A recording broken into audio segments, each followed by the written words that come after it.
Imagine living 40,000 years ago. No dating apps, no wedding rings, no restaurants, no relationship status. Just a fire, a small group of people, a dangerous world outside the camp, and one of the oldest human questions of all. Who do you choose? Because ancient humans still had desire. They still had jealousy, they still had babies, they still had conflict, they still had the problem every human group has had to solve. Who belongs with who? And what happens when two people want the same person? Today we often talk about monogamy as if it is simple. One person, one partner, one relationship. But ancient human life was not simple. And the real question is not just whether ancient humans were monogamous. The real question is why humans became so emotionally attached to partners in the first place. Because for many animals, mating is brief. They meet, reproduce, and separate. But humans are strange. We bond, we get possessive, we grieve, we raise children for years, we build families, rules, taboos, songs, stories, and entire societies around relationships. So was that already happening in ancient humans? The first problem is evidence. Love does not fossilize. Jealousy leaves no bones. A broken heart does not survive in a cave wall. We can find tools, skulls, shelters, burials, and footprints. But we cannot dig up the first relationship, so we have to look at clues. And one of the biggest clues is the human baby. A human baby is one of the most helpless newborns in nature.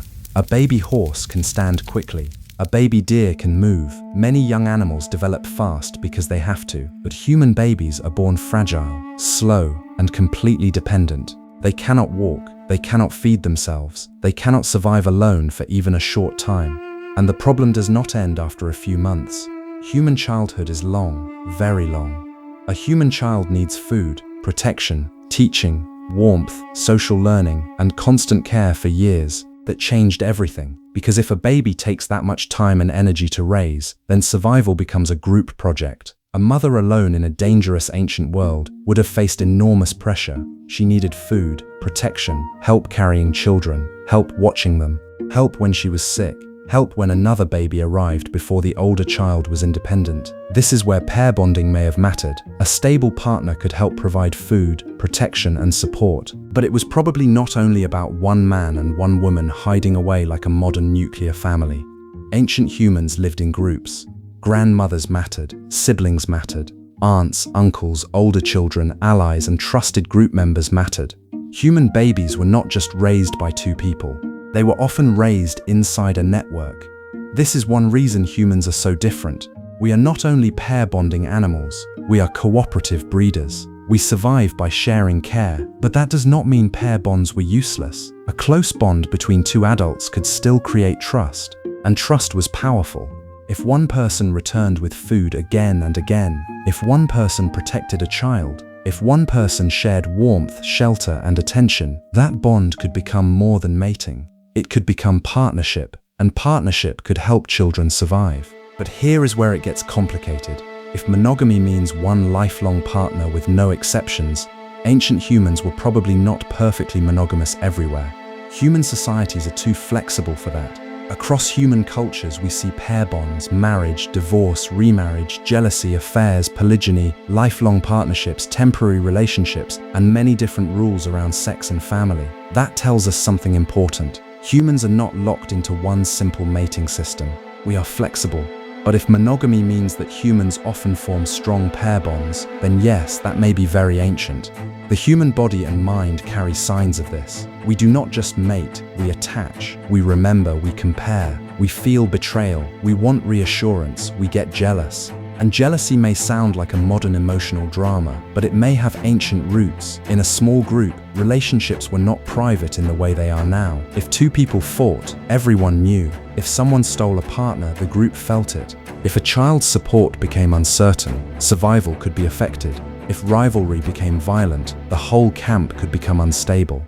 So humans needed emotional systems and social rules to manage desire.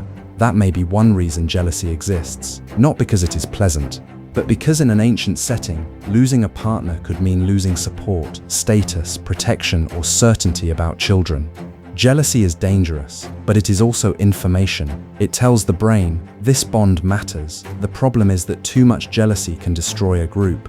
So ancient humans did not only need attraction, they needed rules. Who is allowed to pair with who? Who is off limits? What happens after a child is born? Who helps feed the child? Who belongs to which family? Who gets angry if a bond is broken? Before marriage was written into law, human groups likely had customs, promises, expectations, taboos, reputations, stories about what happens when someone breaks trust. Because a relationship was never just about two people, it was also about children, alliances, food sharing, conflict, and group stability. That is why marriage eventually became so important in later societies. Marriage did not invent pair bonding, it organized it. It turned attraction into family structure. It turned children into recognized descendants. It turned relationships into alliances between groups. But ancient humans lived long before modern marriage contracts, so their bonds were probably more fluid, more local, and more shaped by the needs of the group. A couple might stay together because it worked, because they trusted each other, because they had children, because their families approved, because leaving would create conflict, or simply because emotional attachment is powerful. And this is the part people often miss. Monogamy is not only about sex, it is about attention, time, care, resources, protection, memory. Who sits near you by the fire? Who notices when you are missing? Who shares food when the hunt fails? Who holds the baby when you are exhausted? That kind of bond could matter deeply in a world where survival was never guaranteed. But ancient love was probably not as clean as modern romance stories. There was no single global rule. One group might have expected strong pair bonds, another might have allowed multiple partners, another might have cared more about child support than sexual exclusivity, another might have used relationships to create peace between groups. And over time, as humans settled, farmed, owned land, inherited property, and built larger societies, rules around partners became stricter in many places. Because once property, inheritance, and status entered the picture, relationships became political. Who a person had children with could affect land, power, family lines, and wealth. So monogamy, as a strict social system, may be much younger than pair bonding itself. Pair bonding is ancient, marriage rules are cultural, perfect lifelong monogamy is not the whole human story. So were ancient humans monogamous? The most honest answer is this. Ancient humans were probably not perfectly monogamous in one simple universal way. But they were also not just random and chaotic. They likely formed bonds. They raised children with help. They felt attachment. They felt jealousy. They created expectations. And they built early social rules around mating, trust, and family. Humans became strange because we turned reproduction into relationship. We did not just have babies. We built bonds around them. We did not just choose partners. We created stories, rules, emotions, and identities around those choices. And maybe that is why this question still feels so personal today. Because when we ask whether ancient humans were monogamous, we are really asking something deeper. Are we built for one person? Are we built for freedom? Are we shaped by biology, culture, survival, or choice? The answer is uncomfortable because it is not one thing. Humans are not perfectly monogamous animals, but we are not emotionless animals either. We are bonding animals, jealous animals, social animals, storytelling animals. Animals that turned attraction into family, family into rules, and rules into culture. Ancient humans may not have dated like us, they may not have married like us, but around some ancient fire, long before rings or vows, someone still looked across the camp and chose to stay close. And that choice may have helped make us human.